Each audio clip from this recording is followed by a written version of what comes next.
Okay, careful on this one. It's a story problem. Just pay attention to the really important stuff. There's 288 people in the band, and the director wants them to march in a rectangle, and he wants twice as many rows as columns. Okay, so he's saying, and this picture even helps you out. It says we have n columns, and we want 2n rows, and there'll be 288 people in there. Okay, so he wants to know how many columns should he plan on forming. So if I take 2n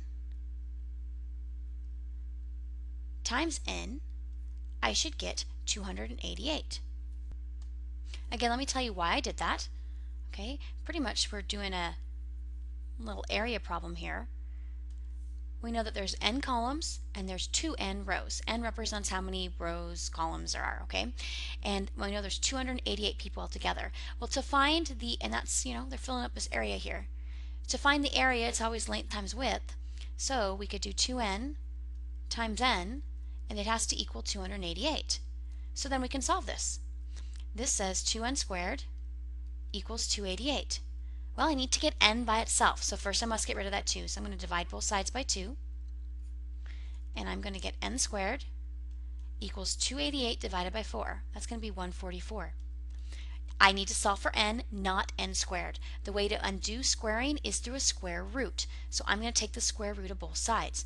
When you take the square root of both sides, you usually get a positive and negative answer. But just so you know, we're finding the number of rows, and there's no such thing, or columns, there's no such thing as a negative answer for columns. Okay, they're not going to have -5 columns, and so we can throw out the negative answer because it doesn't make sense for this particular story problem.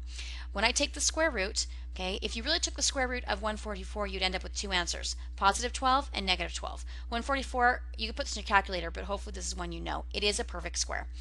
However, you can't have -12 columns. Remember, n represented how many columns there were. So we can throw out the negative answer, and we're left with how many columns there are.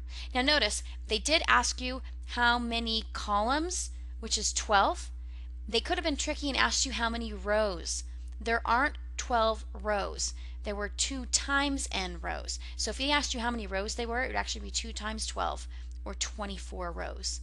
So be very careful about the numbers they give you, and always when you look at a story problem, go down and read the very last question. The very last question is almost always what they want you to answer. And it can be a little tricky sometimes, so always read the last question to figure out what your answer should be.